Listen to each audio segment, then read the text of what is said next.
The widow of reggae legend Bob Marley praised Prince Harry's rebellious spirit and described him as fearless after the Duke and Duchess of Sussex waded into a political firestorm by cozying up to Jamaica's anti-royalist Prime Minister at the premiere of a new biopic about her husband.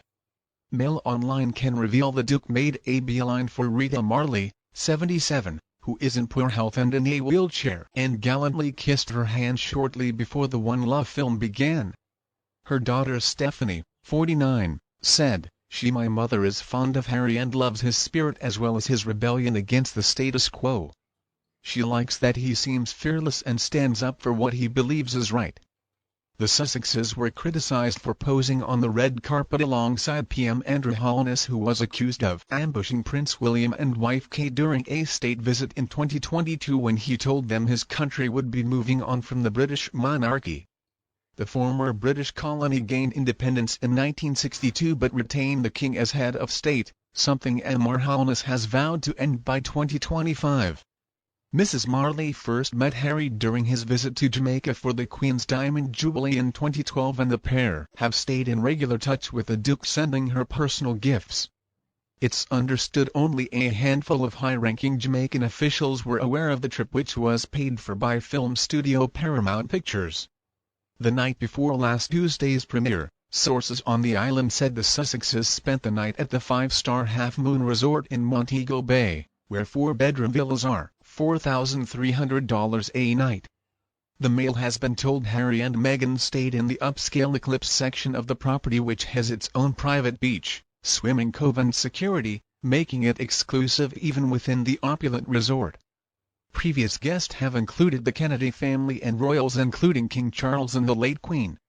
From there the group moved to Kingston, where, on Tuesday daytime, they enjoyed a private tour of the Bob Marley Museum. Bob Marley Group lawyer Lesha Gay Taylor said the group spent an hour inside the exhibition. "It was not Harry's first time here and they definitely enjoyed it," she said. The tour was conducted by one of the longest-serving guides at the museum, Ricky Chaplin, who has a role in the movie playing Marley's spiritual guide, Mortimer Plano.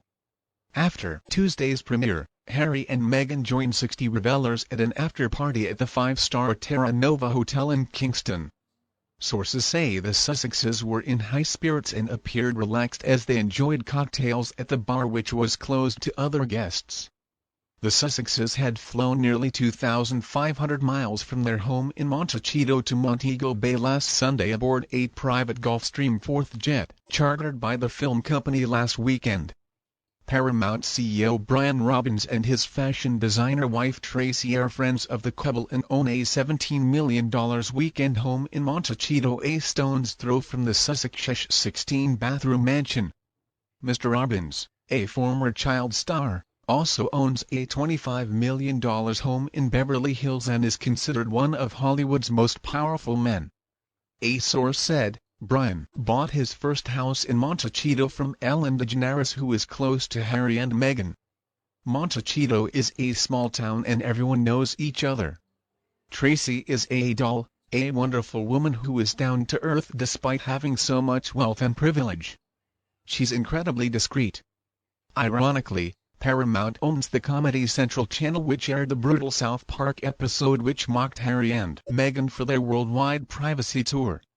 The couple's closeness to Paramount had Mr. Robbins coupled with Harry's appearance at last week's Living Legends of Aviation Awards alongside Amazon boss Jeff Bezos has prompted speculation they may be seeking other outlets for when their $100 deal with Netflix runs out next year.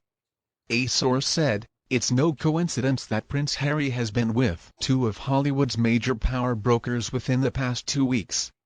Everyone knows the Netflix deal is coming to an end and Harry and Meghan have big bills to pay.